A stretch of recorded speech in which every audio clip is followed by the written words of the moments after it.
Hello friends, I am Arun. Welcome to weekly analysis.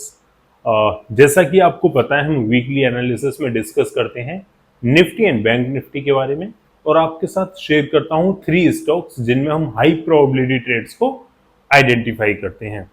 लेकिन आज की वीडियो स्पेशली डेडिकेटेड है हमारे इलेक्शन डे पर।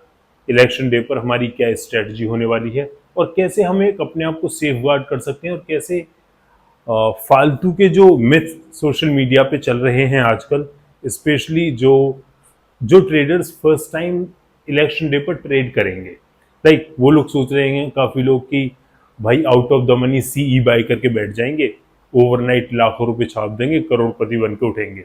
कुछ लोग सोच रहे हैं भाई बीजेपी हार जाएगी, out of the money PE buy करके बैठ जाते हैं और एकदम ओवरनाइट करोड़पति बन के उठेंगे। कुछ लोगों ने दोनों ही बाय करके बैठे हुए हैं, पीई एंड सीई। वो सोच रहे हैं कि भाई किसी भी तरफ जाए मार्केट, हम तो पैसा बनाएंगे। लेकिन ऐसा नहीं है, बिल्कुल नहीं है। मैं कुछ सिर्फ आपके ज्यादा टाइम नहीं लूंगा, सिर्फ 1 मिनट में कुछ फैक्ट्स आपके सामने रखता हूं और कंडीशन बताता हूं कि क्या होने वाला है। देखो, पहली चीज तो ये है, जो लोग पहली बार ट्रेड कर रहे हैं इलेक्शन डे पर, उनको क्या ध्यान में रखना चाहिए। देखो, जब 2014 में बीजेपी फर्स्ट टाइम जीती थी, तब मार्केट सिर्फ 1% से ऊपर गया था, और इस 1% से मार्केट किसी भी दिन ऊपर या नीचे चला जाता है, 1 या 2% से भी ऊपर नीचे चला जाता है, कोई फर्क नहीं पड़ता। तो कोई नया नहीं है कि ऐसे इतना ह्यूज गैप अप या ये सब होने वाला है। दूसरा मिथ ये है कि 2019 में जब बीजेपी एक स्टेबल गवर्नमेंट थी, जब 2019 में बीजेपी दोबारा आई थी, तब मार्केट उल्टा 0.75% से नीचे गया था, डाउन गया था। तो वो भी मिथ आपको दूर हो गया कि मार्केट बुलिश ही जानी है इलेक्शन डे पर। लेकिन ऐसे सिनेरियो में ऑप्शन बायर्स स्पेशली क्यों लॉस करते हैं, वो मैं बताता हूं, और बिगिनर्स ट्रेडर्स को क्या बात ध्यान में रखनी चाहिए। देखो, इलेक्शन डे पर क्या होता है, जब कोई बड़ी इवेंट होती है ना, इलेक्शन डे हो गया, बजट अनाउंसमेंट हो गया, या कोई नई प्लानिंग हो गई, ये सब, इन केसेस में क्या होता है ना, प्रीमियम बहुत हाई होते हैं। और जैसे ही वो एक पीक सीजन, इलेक्शन का पीक सीजन निकल जाएगा ना, तो प्रीमियम धीरे धीरे नॉर्मल होने चालू हो जाएंगे। तो अगर आप एक ऑप्शन बायर हो, आपको एक हाई प्रीमियम परचेज करना पड़ेगा। जब आप हाई प्रीमियम परचेज करोगे, उसके बाद मार्केट जैसे जैसे अपने नॉर्मलाइज होने लगेगा, तो वो प्रीमियम्स भी नॉर्मलाइज होने लगेंगे, प्राइस कम होने लगेंगे। आप ऑटोमेटिकली पैसा लॉस करोगे। कम कैपिटल से ऑलरेडी बहुत बड़ा आप रिस्क ले रहे हो ऑप्शन बाइंग करके, तो आपके पैसे लॉस करने के चांसेस ज्यादा हैं। आप एक ऑप्शन सेलर हो, आपके पास अच्छा खासा पैसा है, तो आप बहुत ही सेफ स्ट्रेटजीज के साथ खेल सकते हो। ठीक है, तो ये मेरा छोटा सा एक एडवाइस था इलेक्शन डे पर। हम एक प्राइस एक्शन ट्रेडर हैं, कोई फर्क नहीं पड़ता सरकार आएंगी जाएंगी, आज बीजेपी है, कल कांग्रेस है, कल कोई और पार्टी होगी, कोई फर्क नहीं पड़ता। हम ट्रेडर हैं, ट्रेडर्स को मार्केट्स गवर्नमेंट से कोई फर्क नहीं पड़ता, हमको सिर्फ प्राइस एक्शन नोटिस करना है।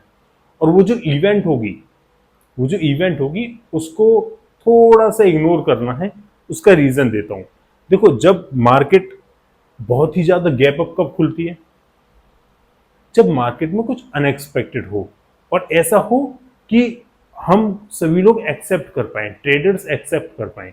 जैसे मैं एक सिनेरियो देता हूं, बीजेपी एक स्टेबल गवर्नमेंट है, हर कोई चाहता है कि स्टेबल गवर्नमेंट बनी रहे। इसी वजह से आपने सभी के मुंह से सुना हुआ कि, हाँ यार, लगभग 80% पॉपुलेशन के मुंह से सुना हुआ कि बीजेपी पावर में दोबारा तीसरी बार आ रही है। इस वजह से मार्केट ऑलरेडी स्टेबल है, ऑलरेडी एक राइज पर चल रही है मार्केट। तो एक मार्केट एक स्टेबल स्टेज पर ऑलरेडी है। लेकिन वहीं कल को कांग्रेस जीत जाती है, बीजेपी हार जाती है। अगर कांग्रेस जीतेगी तो उसके भी 2 सिनेरियो हो सकते हैं। एक सिनेरियो ये होगा कि अगर कांग्रेस जीतती है तो बीजेपी हारेगी, तो मार्केट गैप डाउन या मार्केट बहुत नीचे जा सकती है। नीचे कब जाएगी कि स्टेबल गवर्नमेंट अब नहीं रही, अब एक न्यू गवर्नमेंट फॉर्म हुई है, वो मार्केट में आएगी। अब ये डिपेंड करता है कि मार्केट में जो पार्टिसिपेंट्स हैं, पार्टिसिपेंट्स कौन, हम, retail traders, investors, institutional buyers, ये सब इंस्टीट्यूशनल ट्रेडर्स, ये लोग एक्सेप्ट करते हैं उस न्यू गवर्नमेंट को या नहीं। अगर ये लोग एक्सेप्ट नहीं करेंगे न्यू गवर्नमेंट को, तो मार्केट डाउन जाएगी। अगर गवर्नमेंट को, कोई भी न्यू गवर्नमेंट आती है और जिसको ट्रेडर्स एक्सेप्ट कर पाए, इन्वेस्टर्स एक्सेप्ट कर पाए कि हाँ ये गवर्नमेंट है और एक अच्छी फेवर में काम करेगी, तो मार्केट एक अपसाइड मूव भी दे सकता है न्यू गवर्नमेंट के आने पर। लेकिन अभी एक ऑलरेडी स्टेबल गवर्नमेंट चल रही है, तो मेरे को बिल्कुल नहीं लगता कि एक बहुत ही बड़ा राइज इलेक्शन डे पर आने वाला है, बहुत बड़ा डाउनसाइड जाने वाला है। मेरे को लगता है मार्केट 1-2% की अब रेंज में ही रहेगा और एक साइडवेज मार्केट भी हो सकता है। ऑप्शन बायर्स अपना प्रीमियम लॉस करके अपना कैपिटल लूज ना करें, प्लीज सेफ खेलें थोड़ा ना। यही मेरी एडवाइस थी इलेक्शन डे के लिए। अब डिस्कस करते हैं कि हमारी मंडे के दिन क्या स्ट्रेटजी होने वाली है और कैसे हम आगे प्रोसीड करेंगे। पहले हम डिस्कस करते हैं बैंक निफ्टी को। अगर आप बैंक निफ्टी को देखोगे तो मैंने लास्ट वीडियो में भी बैंक निफ्टी में बताया था कि मार्केट एक लोअर लो लोअर हाई बनाते हुए नीचे गई थी। ये ऑलरेडी प्रीवियस वीडियो के मैंने एनालिसिस मार्क करके रखे हुए हैं अभी भी। उसका रीजन है, मैं आपको प्रूफ भी दे सकता हूं कि प्रीवियस वीक मैंने क्या बोला था। पहले वो सुन लेते हैं, एक एक प्रूफ देता हूं मैं आपको, पहले वो सुन लेते हैं कि प्रीवियस वीक मैंने क्या बोला था। ये प्रीवियस वीक की वीडियो है जहां मैंने बैंक निफ्टी को एनालाइज करते हुए बताया था कि कैसे प्राइस यहां से आगे मूव देने वाला है। उसको एग्जैक्ट आप ध्यान से सुनो। डाउन ट्रेंड अप ट्रेंड में चेंज होता है तो प्राइस इस तरह से लो हाई लगाते हुए नीचे जाती है। जैसे ही प्राइस इस लो हाई का ब्रेकआउट दे देता है तो ये डाउन ट्रेंड के अप ट्रेंड में चेंज हो जाता है। वही कंडीशन सेम हमको यहाँ देखने को मिलता है। मंडे के दिन हमको कैसे प्लान करनी है, बहुत ही सिंपल है। बहुत ध्यान से प्राइस ने इस लेवल का ब्रेकआउट किया, जब भी प्राइस ब्रेकआउट होता है तो आपको उस लेवल को रीटेस्ट करने जरूर आता है। जैसे ही प्राइस नीचे आएगा और इस लेवल को रीटेस्ट करेगा, अच्छी बुलिश कैंडल का हमें यहाँ लॉन्ग साइड एंट्री प्लान करेंगे। और एग्जैक्ट वही हुआ मार्केट में।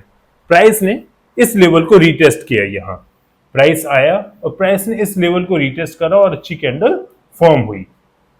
ठीक है, प्राइस इस लेवल पे आया और अच्छी कैंडल फॉर्म हुई। अब हमारी मंडे के दिन क्या स्ट्रेटजी होने वाली है वो हम प्लान करते हैं। मंडे के दिन बहुत ही ज्यादा चांसेस है हमारे बुलिश मूव के। क्यों? एक तो इलेक्शन डे भी आने वाला है, स्टेबल गवर्नमेंट है, दूसरा जीडीपी के नंबर्स हमारे पास बहुत ही पॉजिटिव आए हैं। 8.2% की फाइनेंशियल ईयर 24 की ग्रोथ अगर आप देखोगे तो ये एक रेजिस्टेंस का जोन है 49,100। 49,100 के ऊपर जैसे ही कैंडल फॉर्म होती है, इस लेवल का ब्रेकआउट दे देता है प्राइस, हम एक अच्छी कैंडल पे एंट्री लेंगे। टारगेट हमारा 1:2 1:3 होने वाला है मिनिमम। तो ये एक रीटेस्ट का लेवल था जिसको प्राइस ने रीटेस्ट करके और ऊपर जा रहा है अपने ऑल टाइम हाई की ओर।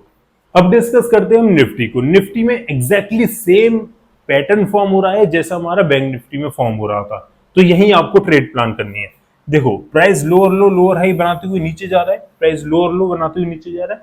प्राइस ने जब ये लोअर लो बनाया तो प्राइस डाउन ट्रेंड को कब कंटिन्यू करेगा? जब प्राइस इसके नीचे ही एक और लोअर लो बनाएगा। लेकिन प्राइस ने यहां एक हाई बनाया, राइट, जो एक यही एक साइन मिल जाता है कि प्राइस यहां से डाउन ट्रेंड एक अप ट्रेंड में चेंज होने वाला है।